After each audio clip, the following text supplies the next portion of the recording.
Hey everybody, Cole here with Classic Mini DIY. Today's episode, we're going to be installing a Mark I style third brake light from JB Fabrication. Pretty cool stuff, so stay tuned.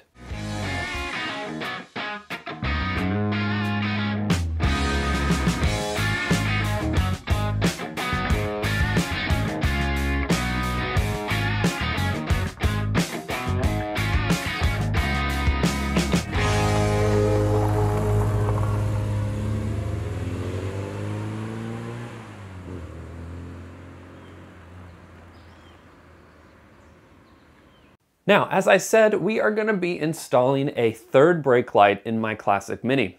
And as many of you know who own a Classic Mini, the Mini is small. And unfortunately, what that means for people on the road around you is that it's much more difficult for them to see you when you're hitting your brake lights. Those two small little brake lights on the back of your Classic Mini, not very bright these days when compared to the bright LEDs and headlights and all the different stuff that's out there on modern cars. So as a way to kind of increase the security and safety of your Classic Mini, some people, myself included, have elected to install a third brake light. Now, the third brake light that we are going to be installing here is something that is a custom-made third brake light you can see here. And it uses a Mark I style lens. I believe these are for the Mokes that are sold now because their brake lights use this lens as well. And this gets installed on your parcel shelf and gets wired into your main braking system. Now on today's episode, I'm going to show you guys how to do that. It's a pretty straightforward process. You can see I've got a little custom block here I'm going to talk about as well. But before we get started on that, I do want to mention a couple things. I am super excited to announce my Christmas merch lineup. This design was done by an extremely talented artist at Iconic Garage. He is on Instagram if you want to go and follow him. But I commissioned these designs to be done of my car in celebration of Christmas and of getting out there and working on your Christmas projects. So I've got all sorts of different stuff available, postcards, posters, shirts, hoodies, all the different stuff, a mug as well. And if you want to support the channel and the really cool artwork that's available here, head over to the merch store at merch.classicminidiy.com. And I think I might end up extending a non-Christmas version of this here in the future, but the Christmas version is only available until December 31st. So it's limited time only. If you want to pick up one of those, head to that link in the description. Now before we get started out on the car, let's take a look at how this is all built up and what I've done in order to modify this so that it fits nicely on my parcel shelf. Now before we get out to the car, I do want to mention a couple things. This is a standard Mark I lighting housing, and it does take the standard bulb. One thing I do think I'm going to do before I install this is replace the bulb that's in here. If it isn't LED already, I am going to replace it with a little LED. I have a few in my toolbox, and I'll include the part number for those in case anyone wants to pick up the LED bulb for their setup. I want to make sure that this is extra bright because it is in a third brake light position, and I think it's going to provide a lot of help and security for me. But you can see here the housing that it is sitting in is all pretty straightforward. It's not super complicated, and it's really high quality. I think that this is all CNC'd or cut in a really nice way. But I believe the Mark I parcel shelf is just a little bit lower than the later style parcel shelves on the Minis. So as a result, in order to make sure that this was visible up above the actual line of the back window, I did need to build a little block here. Now this block is pretty simple. It is a small piece of wood, light wood. It's not anything that's super heavy. And then I wrapped it with a black fabric. Nothing too bougie, just nice and easy. But as a result of mounting this to this wood block here, it means that you are disconnecting the ground that is going to be able to actually trigger the light. So your hot line actually is what comes into and connects to this line here. But what would normally happen is when you send power to it, it's grounded through the housing and into the chassis of the car. Since we are putting this on a wood block, I do need to add a small jumper between one of these screw holes, probably one on the back here, and jump it to the chassis of the car. Hopefully I can do that in a way that's pretty hidden and not super evident, but there's tons of other ways you can do this. Depending on the way that you want to mount it in your car, it might mount directly to some metal and ground itself just fine.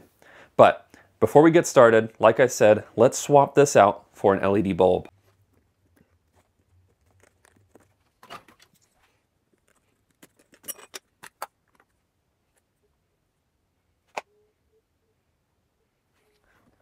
All right, and there is our replacement bulb. This is something I had laying around already, but this is not a very expensive thing to pick up. I'm not sure if one of these is one of my amber bulbs, so it might end up being that it's amber. We'll find out here shortly, but there's a few more that I have in my little collection of bulbs. So this bolts right in, slides right in, and locks into place just like the standard bulb would. Boom, looking pretty slick. Actually, it kind of looks pretty ugly, but that's okay because we will never see that bulb when this is all buttoned up and put together. All right, and there we go. LED bulb conversion. Looks pretty good. I'm happy with that. So now let's step out to the car and figure out how we want to mount this block and create a jumper so that it grounds itself properly. Now, in addition to actually, bolting the light up and installing it and getting it to where it needs to be, one thing you have to do as well is wire it up. And I find that the easiest way to do this is to piggyback off of one of the brake lights. So you can see here, this is one of those bullet style connectors, and what that means is that it has a little bullet, just like this, and you trace it to your actual brake light, and you can use a double style bullet connector, create your own wire that connects in here with a modern style bullet, and this can run up to that third brake light. So it's just a simple single hot wire.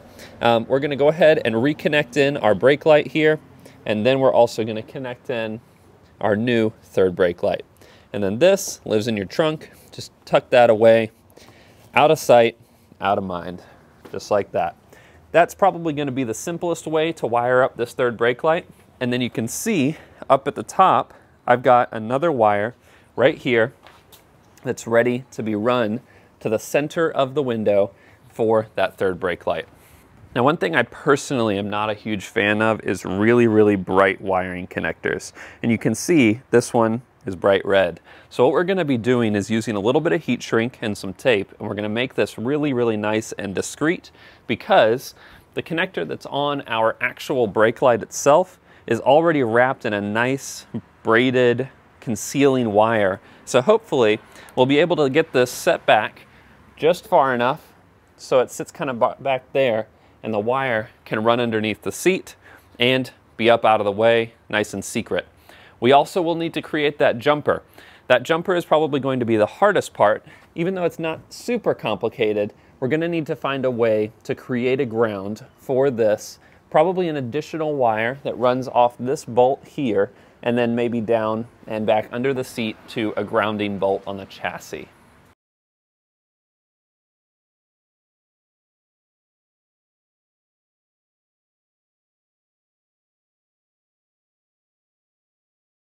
Now, this is where it's going to get a little bit awkward and difficult. Basically, you need to hold your light in place, make sure it's perfectly centralized. You have a nice secure mounting, and this is going to go through that parcel shelf, so you are going to be screwing through that metal up into the actual wood block that's holding this light in place. Just like that. Now, I'm lucky to have the rear windows out right now, but in the event that I didn't have those out, this is probably going to be a two-person job. You need an extra set of hands to hold that light in place. It's going to make it a lot easier.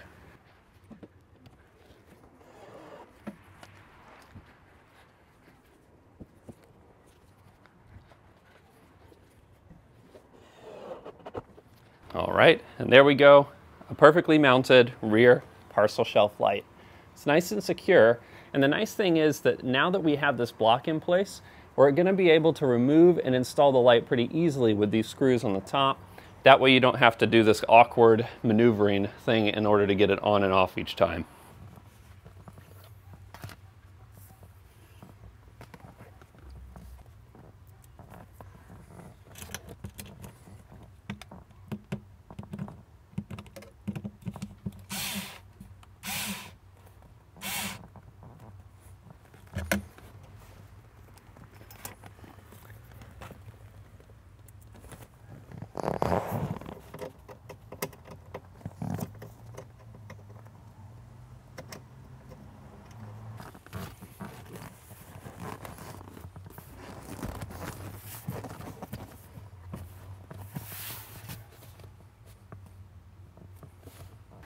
All right, and the last thing that there is to do is simply to test the brake light, and that's as easy as turning the key on in your car and pressing that brake.